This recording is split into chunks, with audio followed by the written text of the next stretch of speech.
Eat healthy, be healthy. இன்னும் என் சேனலை subscribe பண்ணாதவங்க சப்ஸ்கிரைப் பண்ணிக்கோங்க, பெல் ஐகானை பிரஸ் பண்ணிக்கோங்க. ஹாய் ஃப்ரெண்ட்ஸ், வெல்கம் டு சுகன்யாsyummyfood. இன்னைக்கு எங்கள் வில்லேஜில் இருக்கிற வயக்காட்டுக்கு போயிருக்கோம். அங்கே நிறைய மணத்தக்காளி கீரை ஓரமாக விளைஞ்சிருந்தது. அதில் காய்கள் நிறைய இருக்குது. நம்ம பறித்து மணத்தக்காளி காய் கார குழம்பு செய்யலாம். அதுக்கு தேவையான பொருட்கள் என்னென்னங்கிறது பார்த்துக்கோங்க.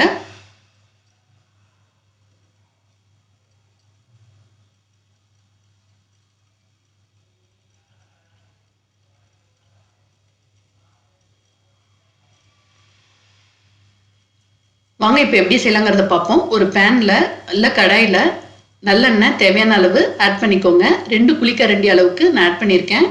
மிளகு, ஜீரகம், கடுகு, வெந்தயம் எல்லாமே ஒவ்வொரு டீஸ்பூன் தான்.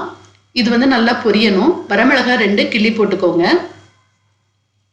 இதெல்லாமே நல்லா பொரிஞ்சு வரட்டும். மணத்தக்காளி கீரையோ காயோ உடம்புக்கு ரொம்ப நல்லதுங்க. நம்ம வயிற்றுல இருக்கிற புண்ணு எல்லாமே நல்லா ஆறும். கிடைச்சா அடிக்கடி சேர்த்து சமைச்சு சாப்பிடுங்க. இப்போ கருவேப்பிலை ஒரு கொத்து ஆட் பண்ணிக்கலாம். பூண்டுப்பல் ஒரு கட்டி பூண்டுப்பல் ஃபுல்லாகவே பிடிச்சி வச்சிருக்கேன், அதையும் ஆட் பண்ணிக்கலாம். சின்ன வெங்காயம் 100 கிராம் அளவுக்கு ஆட் பண்ணிக்கோங்க. நல்லா நறுக்காமல் ஆட் பண்ணுங்க, டேஸ்ட் சூப்பராக இருக்கும். இப்போ எல்லாமே மீடியம் ஃப்ளேமில் நம்ம நல்லா வதக்கிக்கலாம். கல் உப்பு, பெருங்காயம் இப்போ ஆட் பண்ணிக்கோங்க. எல்லாத்தையுமே நல்லா வதக்கிக்கோங்க.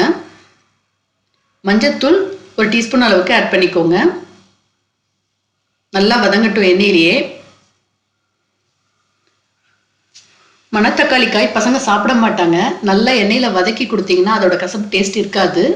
இப்போ அந்த மணத்தக்காளி காயை நல்லா அலசி வச்சிருக்கேன். அதை இப்போ எண்ணெயிலேயே நல்லா ஆட் பண்ணிடலாம். பாருங்க எவ்வளோ ஃப்ரெஷ்ஷாக இருக்கு. நம்ம வீட்டில் கூட ஒரு ஜாடியிலையோ இல்லை கீழே கிரவுண்டில் மண் இருந்தாலும் நம்ம மணத்தக்காளி பழுத்ததாக இருக்குல்ல, அதை நல்லா நசுக்கி போட்டோம்னாவே நம்மளுக்கு செடி நிறைய வந்துருங்க. ரொம்ப உடம்புக்கும் நல்லது. அடிக்கடி கிடைக்கும் போது செஞ்சு சாப்பிடுங்க. நல்லா எண்ணெயிலேயே காய் வதங்கட்டும். அப்போதான் டேஸ்ட் ரொம்ப நல்லா இருக்கும். இதே டைப்லேயே நீங்கள் சுண்டைக்காய் கிடைச்சாலும் செஞ்சு சாப்பிட்டீங்கன்னா அவ்வளோ அருமையாக இருக்குங்க. இப்போ நல்லா வதங்கியிருக்கு. தக்காளி பழத்தை ஆட் பண்ணிடலாம். நல்லா பழுத்த தக்காளியாக 3 தக்காளி ஆட் பண்ணியிருக்கேன். இதையும் நல்லா வதக்கிக்கோங்க. நல்லா சாறு விட்டு வதங்கட்டும். ஒரு 2 நிமிஷம் வதங்கினா போதும். நல்லா வதங்கிடுச்சு. சாரெலாம் நல்லா வெளியே வந்துடுச்சு. இப்போ வீட்டில் அரைச்ச மிளகாத்தூள் 3 டேபிள் ஸ்பூன் அளவுக்கு ஆட் பண்ணிக்கலாம். இப்போ லோ ஃப்ளேமில் வச்சே வதக்குங்க. மசாலா தூள் இருக்கிறதுனால டக்குன்னு பிடிக்கும். அதனால லோ ஃப்ளேமில் வச்சு எல்லாத்தையும் வதக்கிக்கோங்க. ரா ஃப்ளேவரும் சீக்கிரமாக உங்களுக்கு வதங்கி டேஸ்ட்டு எண்ணெய்னால பிரிஞ்சு வரும். டேஸ்ட்டும் நல்லாயிருக்கும். இப்போ இட்லி பொடி ஆட் பண்ணிக்கலாம். 3 டேபிள் ஸ்பூன் அளவுக்கு ஆட் பண்ணியிருக்கேன். நான் டிஃப்ரெண்ட்டான ஸ்டைலில் செய்கிறேன். நம்ம தேங்காய் ஆட் பண்ண தேவையில்ல. அதுக்கு பதில் தான் இட்லி பொடி ஆட் பண்ணியிருக்கேன். உங்களுக்கு குழம்பு நல்லா திக்காகவும் டேஸ்ட்டாகவும் கிடைக்கும்.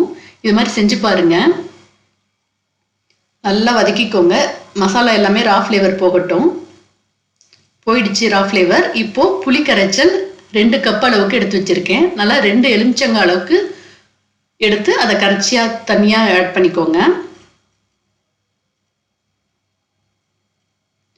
இப்போ புளியோட ரா ஃப்ளேவர் போகணும். நல்லா கொதி வரட்டும். ஆனால் கொஞ்சம் ஹை பண்ணிக்கோங்க. நல்லா கொதி வரட்டும். 1 நிமிஷம் நல்லா கொதி வந்தால் போதும்.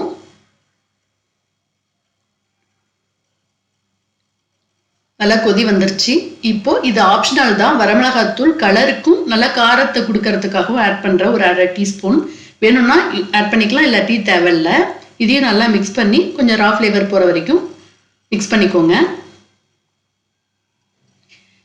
இந்த மணத்தக்காளி காய் குழம்பு பார்த்தீங்கன்னா இட்லிக்கோ சாதத்துக்கோ அவ்வளோ அருமையாக இருக்குங்க. 2 நாள் 3 நாள் ஆனாலும் கெடாது. இப்போ ஒரு கிளாஸ் அளவுக்கு தண்ணி ஆட் பண்ணிக்கலாம். நல்லா கொதி வரட்டும். கொதி நம்மளுக்கு எந்த கன்சிஸ்டன்சியில் வேணுமோ திக்னஸ் அந்த அளவுக்கு நல்லா கொதி வரட்டும்.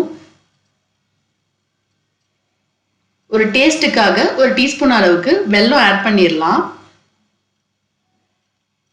பாருங்க, ஒரு டீஸ்பூன் அளவுக்கு ஆட் பண்ணியிருக்கேன். அது கரைஞ்சி நல்லா கொதி வரும் போது உங்களுக்கு டேஸ்ட் இன்னும் நல்லா கிடைக்கும். டிஃப்ரெண்ட்டான முறையில் ட்ரை பண்ணியிருக்கேன். இட்லி பொடி ஆட் பண்ணி நீங்களும் செஞ்சு பாருங்கள். நல்லா திக்காயிட்டே வருது, கொதி வந்திருக்கு. பாருங்க நல்லா எண்ணெய் வந்து மேலே திரண்டு வந்துட்டு இருக்கு. டுடேஸ் ரெசிபி ரெடி ஆயிடுச்சு. மணத்தக்காளி காய் காரக்குழம்பு. இதை ஒண்டர் பெரின்னு இங்கிலீஷ்ல சொல்லுவாங்க. நீங்களும் செஞ்சு ஃபீட்பேக் சொல்லுங்க. அவ்வளோ அருமையா இருக்குங்க. டுடேஸ் ரெசிபி மணத்தக்காளி காய் காரக்குழம்பு. Thanks for watching.